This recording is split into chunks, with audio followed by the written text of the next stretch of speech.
Quando eu fui fazer ciência, me diziam que tinham 2 caminhos para o monastério. Um era ser padre e o outro era ser cientista, né? Eu, felizmente, escolhi o segundo. Mas, de certa maneira, é verdade. Porque Mas não são também mais ou menos a mesma coisa? Não, os monastérios na Idade Média, no mundo ocidental, eram onde a ciência nasceu, de certa maneira. Os caras que copiavam os textos, né, esotéricos, os textos bíblicos, e depois fizeram a retradução do trabalho dos gregos, que foi quase destruído, se não fosse os árabes, né? Como eu sempre falo.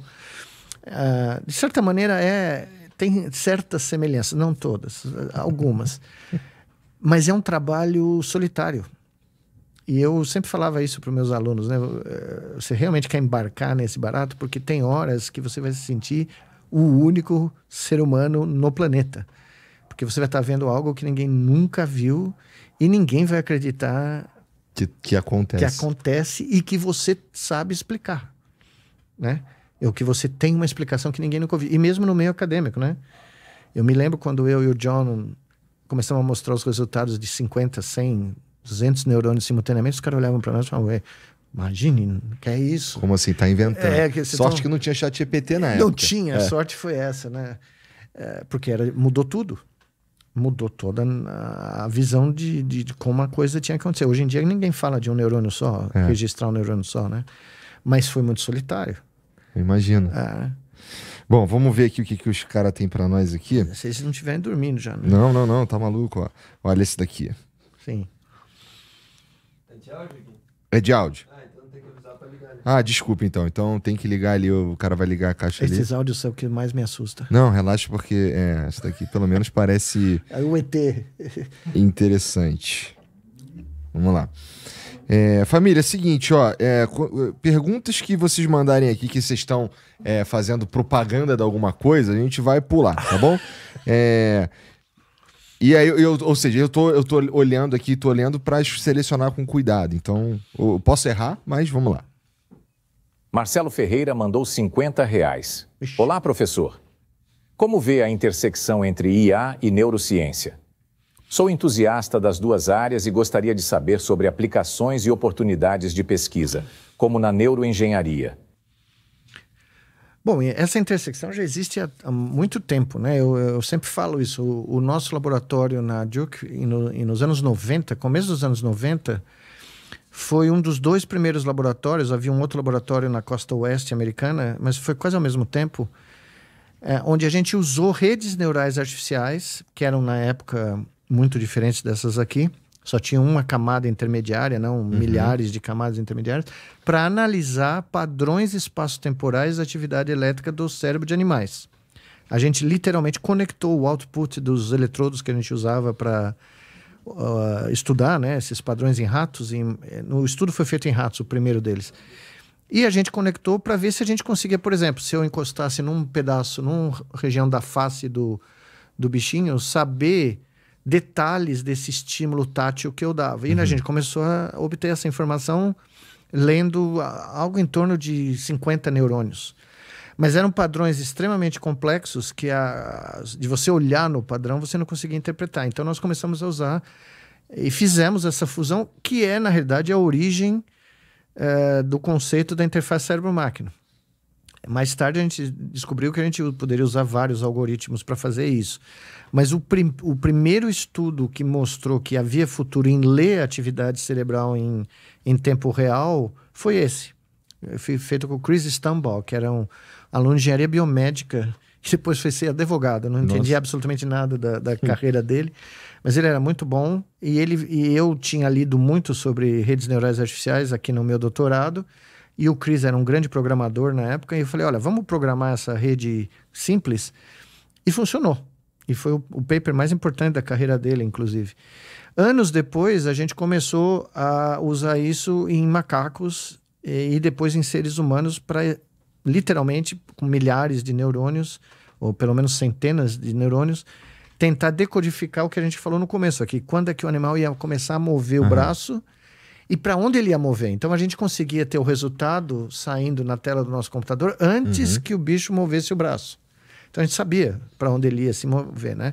Então, essa área ela não é só na eletrofisiologia. Hoje em dia você pode aplicar técnicas de machine learning, redes neurais deep learning para estudar padrões de ressonância nuclear magnética, de ultrassom, de dados, né? De grandes bibliotecas de dados neurocientíficos para tentar extrair padrões que não seriam facilmente visualizados.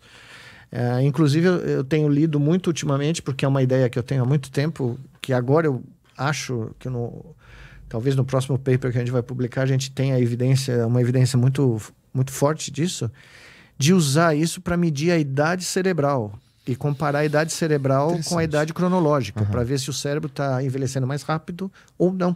Se o cérebro parece um cérebro mais jovem. Alguém já tinha prestado atenção nisso antes? O cérebro envelhece mais do que... Então, tinha e não tinha. Haviam sugestões de teorias de que certas doenças fazem com que o processo de envelhecimento se acelere do cérebro. Na prática, vamos lá, na prática dá para dizer que uma pessoa de 70 anos pode... porque assim, o envelhecimento do cérebro na prática significa a morte dele. Não, na realidade é uma consequência...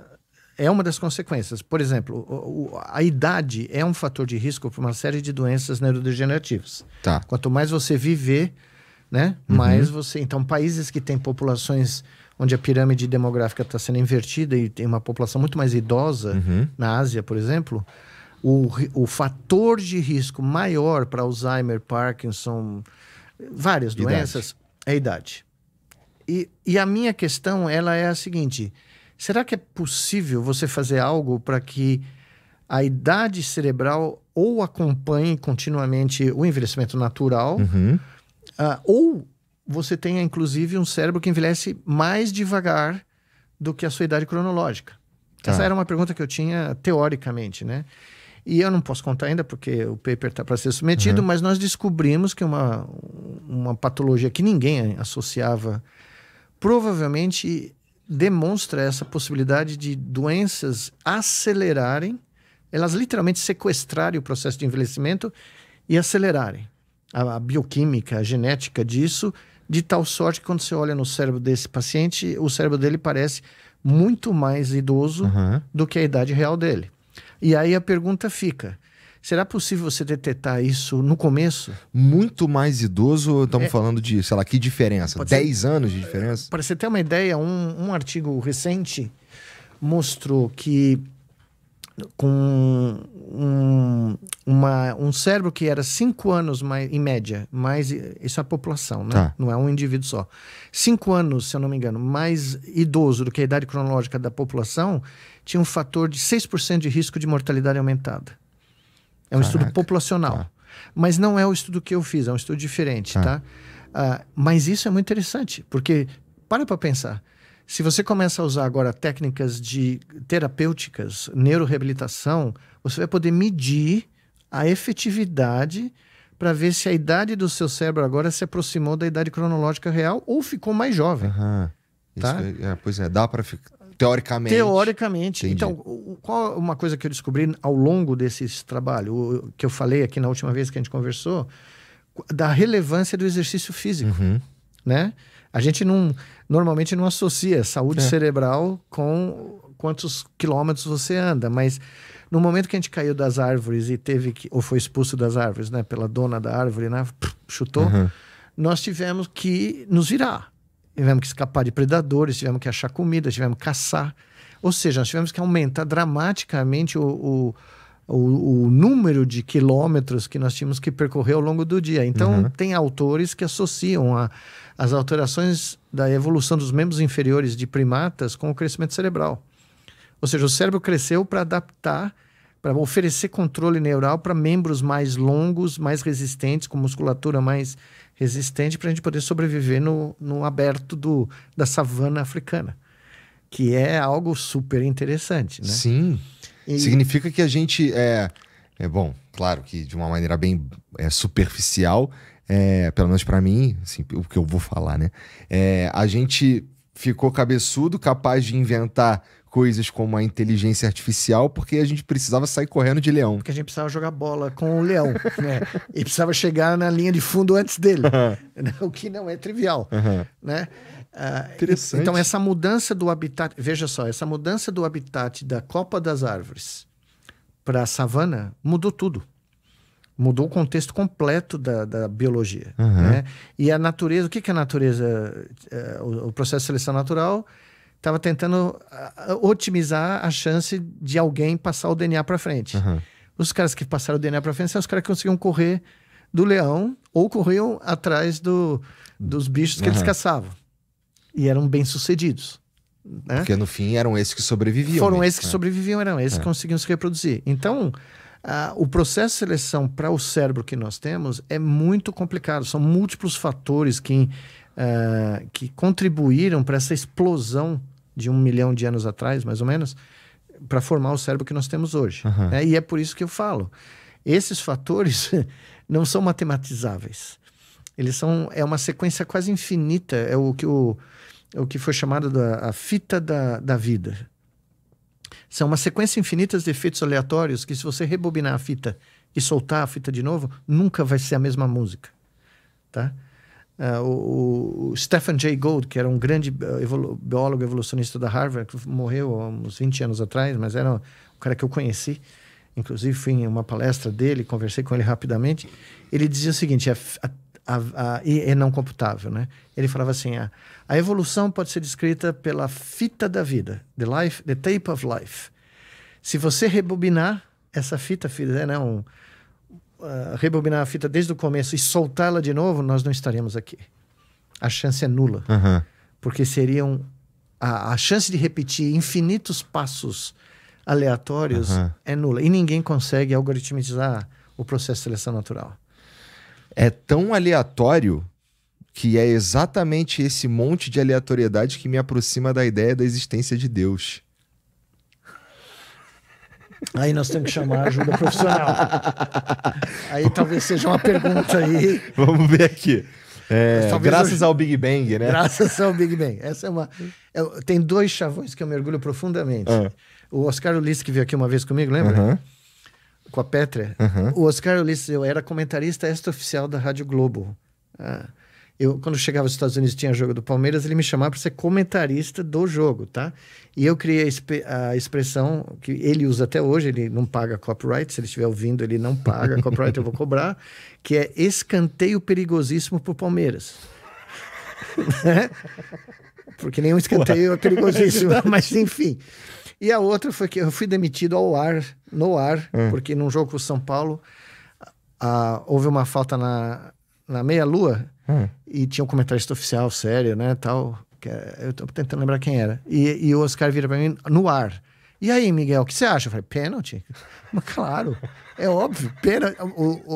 Alguém lá da produção ligou e falou, esse maluco esse aí você não convida nunca mais. Eu nunca mais fui. Mas foi muito divertido. Porque o número de telefonemas que ele deve ter recebido, né? Quem estava lá fazendo a produção, né? Mas foi uma experiência muito, muito engraçada, porque você está no estádio de futebol, certo? Como o jogo aí recente, aí, o jogo com o Palmeiras, aí, o último jogo do Palmeiras, com o Ceará. A bola quica no chão e bate na mão do cara aberta aqui. Tem 50 opiniões. Se foi pênalti, se não foi pênalti, né? Quem decide? É um cristão que está lá no VAR e o cara que está apitando, né? Tem uma regra escrita, tem uma regra num papel dizendo que é pênalti. Ninguém consegue descrever esse pênalti. O impedimento, ninguém consegue... Então, essa é a inteligência artificial, tá? O fato de você ter uma máquina lá dizendo, olha, tá aqui o cara, e você ainda não consegue dizer, aí você fala, mas tem o semiautomático e tal. Sim, mas o semiautomático vai dar um impedimento de 1 milímetro, porque a resolução dele é muito melhor do que o VAR, que é 30 centímetros atualmente, né? Metade do corpo. Então, mesmo a gente tentando forçar uma regra, tentando matematizar a vida, você nunca vai convencer os caras que aquilo foi ou não foi pênalti. Verdade. Ou foi ou não foi impedimento. Isso porque há uma regra. Há uma regra, mas o contexto de você ser torcedor de um time e eu ser de outro faz toda a diferença, né? Então, um comentarista, que eu chamo ele do Língua Ball, um flamenguista famoso, que você sabe quem é, vai lá e fala, como o Palmeiras é o time mais beneficiado da história do futebol, né? Olha esse pênalti aqui. Pô, tem a regra, tem o juiz, tem o VAR. E mesmo assim a gente não consegue. Então, quem pode garantir que um pedaço de software feito por um bando de moleque lá no Silicon Valley vai conseguir definir homogeneamente o comportamento de todos os 7 bilhões de seres humanos? Não vai. Não tem como. Isso sem falar, assim, não é? sem falar em poder computacional dos data centers e dos recursos que precisa. Então, mas voltando à resposta do nosso amigo, claro que existem usos extremamente úteis de análise estatística, de padrão, de tentativa de estimativa de fatores de risco, estimativa de, né, você tem essa população com esse tipo de coisa. Será que eu posso dizer, quando eu vejo o exame de um indivíduo, se ele tem um risco aumentado de ter um problema neural, cardíaco? Claro, é extremamente útil. Isso eu nunca falei contra, porque eu uso. O que eu falo é exatamente o que nós estamos aqui discutindo. É você tentar criar uma regra única para a humanidade de comportamento. Por exemplo, os caras tentando dizer quem é que pode comprar uma casa nos Estados Unidos. Quem é que tem, né, o banco usando um sistema de inteligência artificial, só que o sistema foi programado por gente que tinha toda sorte de bias contra latinos, afro-americanos, asiáticos. Então, mesmo que o cara tivesse a conta bancária igualzinha a um anglo-saxão americano, ele era negado o empréstimo para comprar casa. Aí foram verificar que é porque tinha um bias racial no programa que foi feito. Que foi incutido ali pelos programadores. Pelo programador.